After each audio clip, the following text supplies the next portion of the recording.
Welcome back, everyone, to Trajecta Talks. I'm your host, Alex Savanovich. Over the past few episodes, we've tackled some major segments of finance. We talked high-speed world of quantitative trading and the opaque risks of private debt. Today, we're focusing on a trend that hits a lot closer to home for a lot of people, I think, the explosion of buy now, pay later, or BNPL. Now, before we get into our topic, we have to do my favorite part, the market update.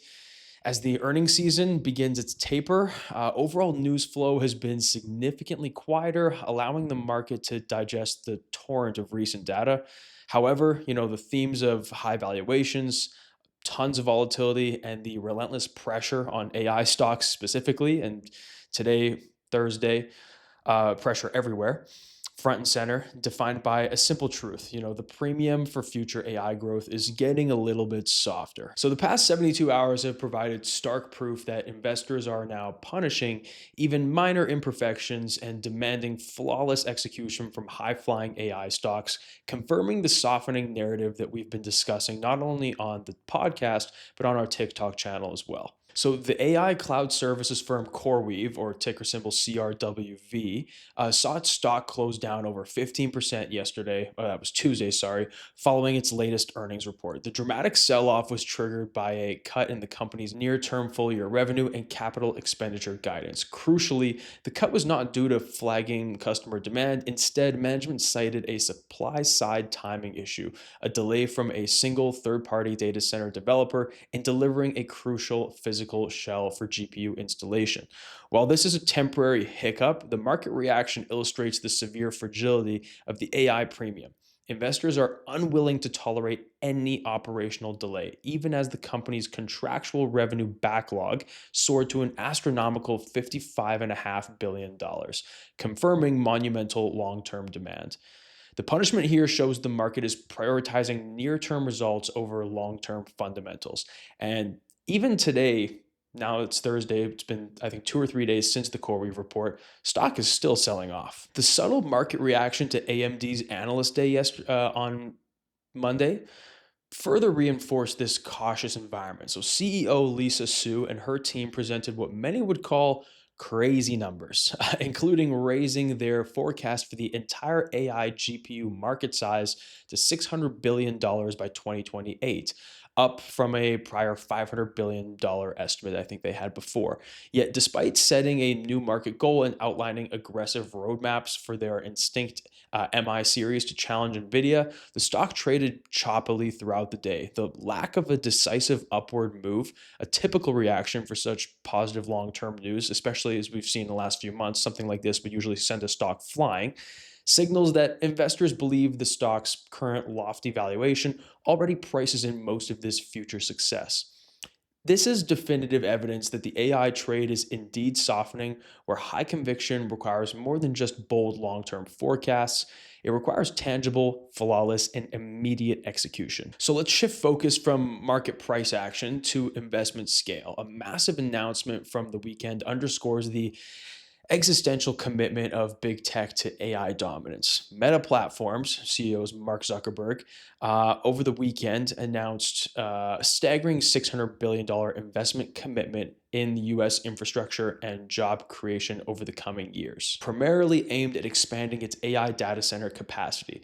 This commitment, one of the largest private infrastructure undertakings in history, is a clear signal from Mark Zuckerberg that Meta is aggressively front-loading its capacity build-out to achieve its vision of superintelligence. Now, while the scale is immense, this also highlights the enormous capital expenditure, far exceeding their competitors' announced spending, required to keep pace in the AI arms race, ensuring the company has the foundational compute power to secure its long-term value. Now, that's all as far as news flow. I curated these few things on Wednesday. Now the time of recording is Thursday. We had President Donald Trump sign the bill so that there's no more government shutdown. That's brand new today. And also today we saw a nasty market. I think a few weeks ago, I was pointing out to somebody that the XLF, which is the financials sector ETF, what's part of the sector spiders, was acting really well, very resilient in a nasty tape last week. Today, not so much the case. You see JP Morgan, Morgan Stanley, Bank of America, Wells Fargo, all these stocks coming unglued. Even the staples into the close started to come unglued, and that's typically a pretty safe sector when things start to hit the fan. So very, very interesting price action. You had a couple negative data points about OpenAI. So it'll be interesting to see where this goes. So that officially rounds off our market update. Let's get into today's episode. So BNPL, services like Affirm, ticker is AFRM, Klarna and Afterpay, Klarna's ticker is KLAR, have completely changed how a generation, particularly high school and university students, interacts with retail debt. On the surface, it's pretty simple. 4 interest-free payments. It feels like a convenient budget tool, almost like an extension of a debit card. But as with all things in finance, and I hate that this is the way it is, but it's the way that it is, the surface rarely tells the full story. Today, we're going to deconstruct the buy now, pay later, or BNPL trap. We'll analyze the psychology of why these products feel so safe, look at the precise mechanisms that distinguish them from traditional credit cards, and critically examine the real long-term costs of a missed BNPL payment, which extend far beyond the late fee and can seriously compromise your financial future. This is an advanced lesson in modern consumer debt, and it's essential knowledge for anyone navigating the current retail landscape. Let's get started. Part 1, the psychological illusion of safety. Why has BNPL taken off so rapidly, especially among Gen Z and millennials? The answer lies in sophisticated financial engineering wrapped in clever psychology. These products succeed because they expertly exploit the mental shortcuts we use when making spending decisions. So the first thing we should talk about is the framing effect and mental availability. The most powerful tool BNPL uses is the framing effect. When you look at an item priced at, let's say, $400, your brain registers a significant single purchase. It triggers an internal pause, a moment of friction where you assess the pain of that loss. So BNPL fundamentally reframes this. It converts the $400 sticker price into 4 payments of $100. By breaking the cost into smaller, manageable chunks, the cognitive pain of the purchase is dramatically reduced. This is a behavioral concept called mental accounting, where we mentally assign money to different separate buckets. We treat the $400 payments as 4 separate minor expenses spread over a month and a half or 3 months, or maybe it's $100 per month and then it's 4 months, failing to aggregate it with the other payments. This makes the purchase feel significantly less impactful than seeing a single $400 debit. Now, the BNPL model exploits the availability bias. If you only have $150 available in your checking account today, the $400 item is mentally unavailable. But if the system only requires an initial $100 payment, the item instantly becomes available, overriding the rational assessment of whether you can comfortably manage the $300 in future debt. This immediacy is a huge psychological lever. So let's talk about the zero interest lure and explicit versus implicit cost. The headline promise is typically 0% interest. This is critical because it mentally segregates the BNPL debt from traditional high interest credit card debt. Consumers, often wary of credit card debt, the explicit cost, view BNPL as a safe, short-term budgeting tactic, a no-cost loan. This perceived safety overrides the necessity for deep risk assessment regarding the implicit cost, which is the psychological burden and the risk of accruing multiple fragmented lines of debt. Now, anyone who's studied finance will understand that when lending money, buy now, pay later brilliantly feeds the human desire for immediate gratification, allowing consumers to bypass the waiting period required to save for an item. The frictionless experience is key, and it's achieved through several sophisticated mechanisms. So point of sale integration is the first one. BNPL options are placed directly on the merchant's checkout page right next to the Pay Now button.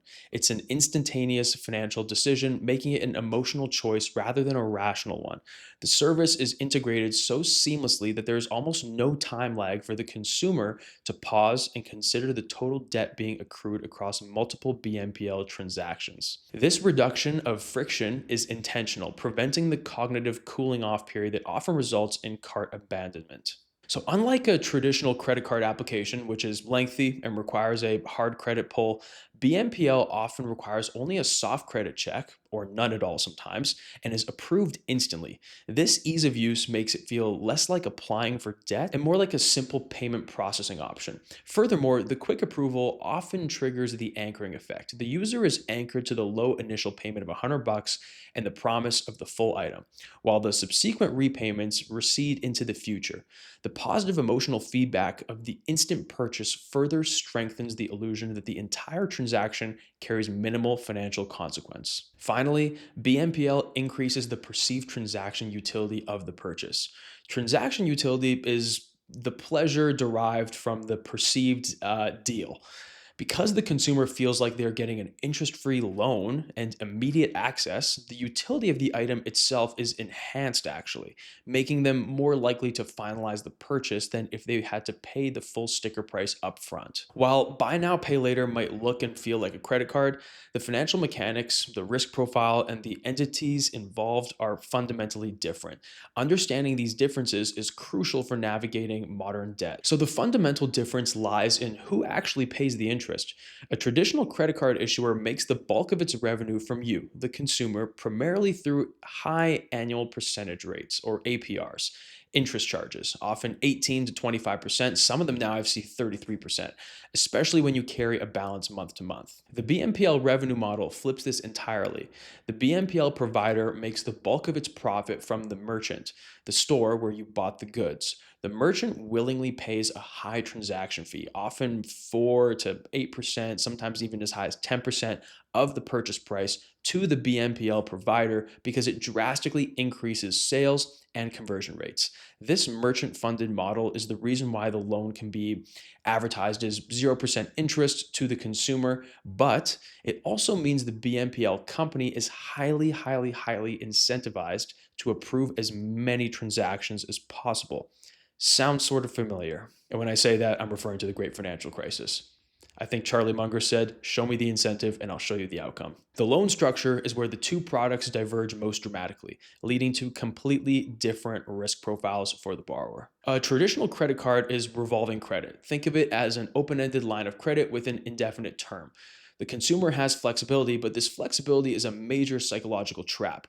You can continuously borrow, repay, and borrow again, which leads to the constant accrual of a perpetual balance. The core risk focus for the lender here is the credit risk of a borrower carrying debt for many years. Because of this long-term risk and the high interest rates, credit card issuers fall under strict consumer protection laws, including the requirement to clearly disclose all APRs and fees upfront. BNPL is structured as installment debt. This means it is a fixed closed-end loan. Each purchase is a distinct financial obligation with a short, definite term, often just 6 weeks to 6 months. You're required to follow a fixed mandatory payment schedule, like let's say 4 biweekly payments. Once the final payment is made, that specific debt for that purchase is extinguished. So this short-term fixed structure shifts the financial risk focus from long-term creditworthiness to execution risk, the risk that the borrower simply fails to execute on the scheduled payments.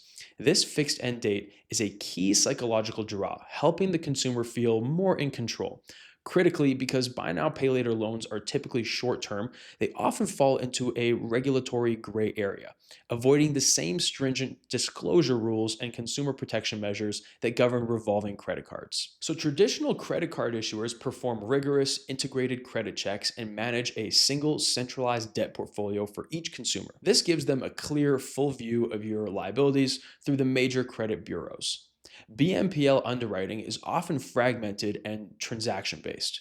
Providers typically assess risk based primarily on the size of the single transaction and the customer's repayment history with their specific platform. They oftentimes perform only a soft credit check, or none at all, which I mentioned before, which does not show up on your credit report and does not give them a full picture of your existing debts. So I'm sure you can start to see how this is extremely problematic. The systemic danger here is that the BNPL provider often does not have a complete centralized view of the customer's total BNPL debt accrued across all rival providers.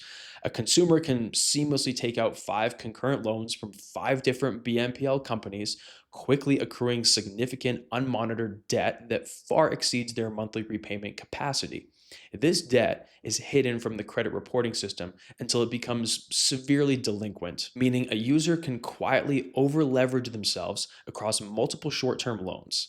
This lack of centralized visibility means that BNPL is currently functioning in many cases as a form of subprime lending, debt extended to consumers with poor or thin credit profiles, often without the necessary industry wide safeguards and full transparency regarding total debt load. This regulatory and informational gap is the core financial vulnerability of the entire BNPL ecosystem. So let's talk about the hidden costs of missed payments. This is the most critical section for our listeners. If you pay your BNPL loan on time, the direct cost is zero. The danger, the trap, arises the moment you miss a scheduled payment. The consequences are far more complex and insidious than just paying a simple late fee. So while the initial loan is 0%, like we said, BNPL providers are not charities. Their late payment structures hit really hard. So most providers charge a flat late fee. $7, $10, often capped at a percentage of the purchase price. So, for example, 25% of the total order value. If the order was $100, it's $25. If you miss just one $100 payment on a $400 order, that $10 fee is an immediate 10% interest rate on your past due amount, making the free loan instantly expensive. Some providers, if the payment is severely delinquent, reserve the right to convert the remaining balance into a high interest loan, sometimes with APRs exceeding 25 or 30%. This converts the safe, short term installment debt into traditional, punishing, revolving debt overnight. For a long time, BNPL debt was invisible to the traditional credit reporting system like Equifax, TransUnion, Experian. This has changed rapidly, and the consequences of delinquency are becoming severe. BNPL providers are increasingly beginning to report severely delinquent accounts, usually after 60 to 90 days past due, to the major credit bureaus. A default on a BNPL loan will now show up on your credit report just like any other defaulted loan. So this negative mark can cause a significant drop in your FICO or credit score, making it much harder or potentially impossible to get credit in the future.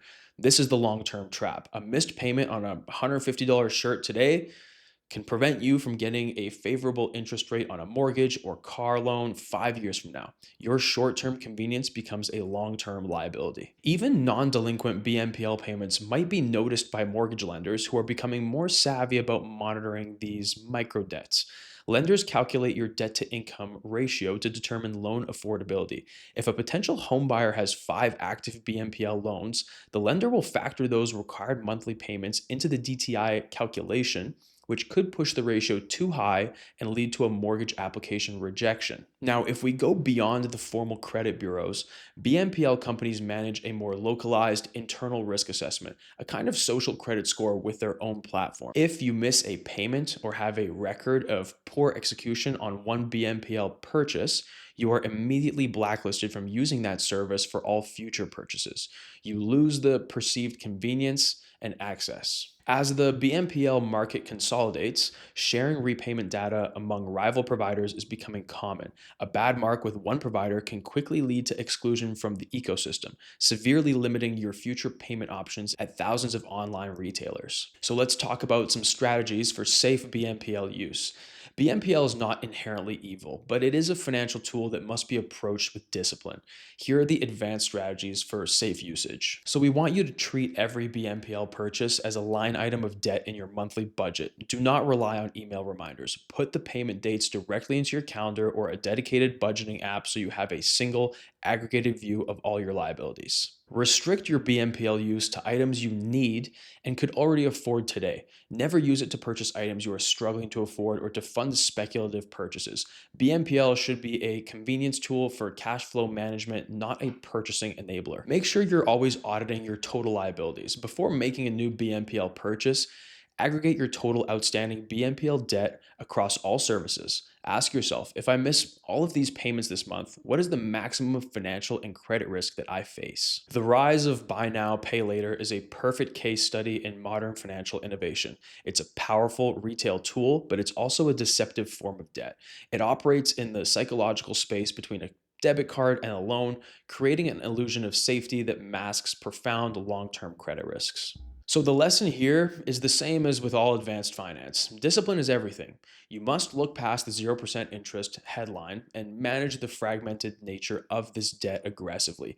Your ability to get a mortgage in 5 years is not worth the convenience of 4 easy payments today. So, folks, that wraps up our deep dive into the buy now, pay later trap. I hope this discussion empowers you to approach these services with a clear, rational, and strategic mindset. To stay connected and continue your learning journey, be sure to follow us and our sponsor, Trajecta University. That's Trajecta University.